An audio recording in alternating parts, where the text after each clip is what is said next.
आजकल के पेरेंट्स अपना काम करने के लिए या खुद को रिलैक्स करने के लिए वो अपने बच्चों को मोबाइल फोन पकड़ा देते हैं ताकि उनके बच्चे उनको डिस्टर्ब ना करें।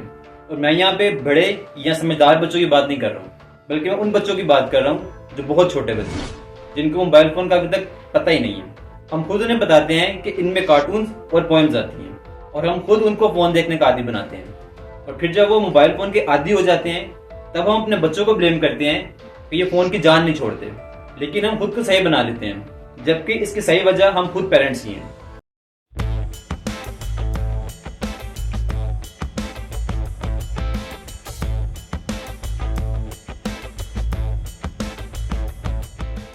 और हम बच्चों को मोबाइल देने का ये रीजन देते हैं कि हम अपने बच्चों को एडवांस करना चाहते हैं ताकि वो मोबाइल फोन से पोएम सीखें या इंग्लिश सीखें और इन्फॉर्मेशन लें। और यहीं पे हम स्मार्ट और एडवांस बनने के बजाय खुद का और अपने बच्चों के नुकसान का रीजन बनते हैं। और हमें अंदाजा भी नहीं है कि हम अपने बच्चों की हेल्थ के साथ किस हद तक खेलते हैं। ज़ाहिर तो हमें ऐसा लगता है कि मोबाइल देखने से सिर्फ हमारे बच्चों की आंखें खराब होती हैं या फिर उनकी फिजिकल एक्टिविटीज कम होती हैं, लेकिन आपको ये जानकर हैरानी होगी कि मोबाइल फोन आपके बच्चों के लिए इससे कई ज्यादा नुकसानदेह है। मोबाइल फोन इनके बचपन बल्कि इनकी पूरी लाइफ पर बुरे इम्पैक्ट डाल सकता है।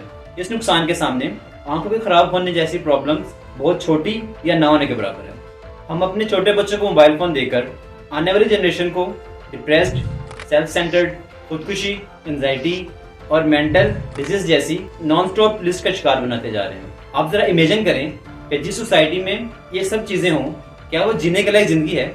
और ये बातें जो मैं आपसे भी कह रहा हूँ, ये मैं खुद से नहीं कह रहा हूँ, बल्कि इसके साइंटिफिक रीजंस हैं। जब भी हम मोबाइल फोन यूज करते हैं तब एक इवेंट क्रिएट होता है और हर एक इवेंट हमें प्लेजर देता है। वो हमारे दिमाग में एक केमिकल रिलीज करता है जिसे हम डोपामिन कहते हैं। अगर आप डोपामिन के बारे में सीखना चाहते हैं तो आई बटन पे क्लिक करें। डोपामिन हमारे ब्रेन में ऑटोमेटिकली रिलीज होता है। अब हर वो इवेंट, चाहे वो मूवीज देखना हो, फेवरेट खाना खाना हो, जिससे हमें प्लेजर मिले, वो हमारे दिमाग में डोपामिन प्रोड्यूस करता है। इसी तरह जब हम अपने बच्चों के साथ कोई फिजिकल गेम खेलते हैं, जैसे लेगो से खेलना, क्ले से आर्ट वर्क करना, फुटबॉल खेलना, क्रिकेट खेलना, तो 3 से 4 घंटे में जितने भी हम इवेंट क्रिएट करते हैं वो हमें प्लेजर देते हैं, जिससे हमारे दिमाग में डोपामिन रिलीज होता है। और ये कितनी हैरानी वाली बात है कि जितना प्लेजर हमें 3 से 4 घंटे फिजिकल गेम खेलने से मिलता है, तो इतना ही डोपामिन सिर्फ 2 मिनट वीडियो गेम खेलने से बच्चे के दिमाग में रिलीज होता है। जब हम फिजिकल इवेंट्स क्रिएट करते हैं तब हमारे दिमाग में डोपामिन के साथ एक और गुड केमिकल ऑक्सीटोसिन रिलीज होता है। ये दोनों केमिकल हमें हैप्पीनेस और प्लेजर प्रोवाइड करते हैं, लेकिन इन दोनों में डिफरेंस ये है कि डोपामिन सिर्फ टेम्परेरी प्लेजर देता है, क्योंकि डोपामिन को एडिक्टिव हार्मोन भी कहते हैं। इसलिए जितना डोपामिन एक इवेंट में क्रिएट हो रहा होता है, नेक्स्ट टाइम बॉडी को इससे ज्यादा डोपामिन चाहिए होता है और फिर उसके नेक्स्ट टाइम उससे भी ज्यादा। तो इसी तरह एडिक्शन होती है, जैसे कोई सिगरेट या नशे की चीज का एडिक्ट होता है। आप अंदाजा करें, अगर कोई शख्स 5 सिगरेट्स बैक टू बैक पीता है तो जो डोपामिन उसके ब्रेन में प्रोड्यूस होगा इतनी ही क्वांटिटी में 2 से 3 मिनट की वीडियो से इसी बच्चे के दिमाग में डोपामिन की इतनी क्वांटिटी रिलीज होती है।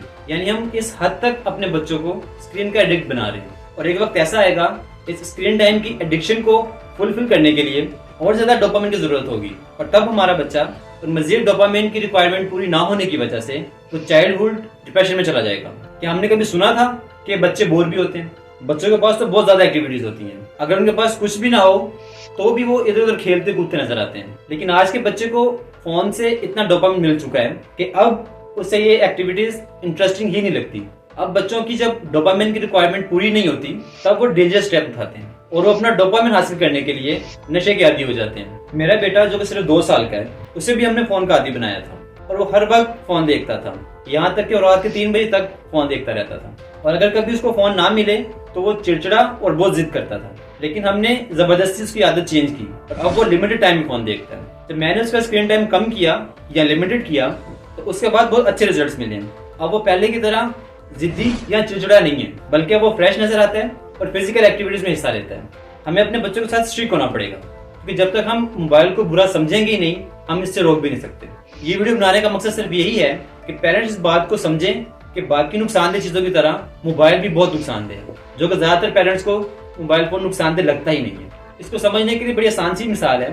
फर्ज करें आपका बच्चा आपसे सीजर या छुरी मांग रहा है, तो क्या आप उसे फौरन दे देते हैं? पहले 2 दफा आप उसे मना करेंगे, लेकिन वो बहुत रोएगा, जिद करेगा। जरा सोचें कि क्या आप उसकी जिद पूरी करने के लिए आप उसे सीजर या छुरी दे देते हैं? कभी नहीं देते, क्योंकि आपको पता है कि वो कितना नुकसानदेह है। लेकिन मोबाइल इस छुरी और सीजर से ज्यादा नुकसानदेह है। अगर आप छुरी या सीजर नहीं दे सकते, इसी तरह आपको मोबाइल भी नहीं देना चाहिए, चाहे बच्चा जितनी मर्जी जिद कर ले। लेकिन ये सिर्फ तभी होगा जब आप मोबाइल को छुरी या सीजर की तरह नुकसानदेह समझेंगे।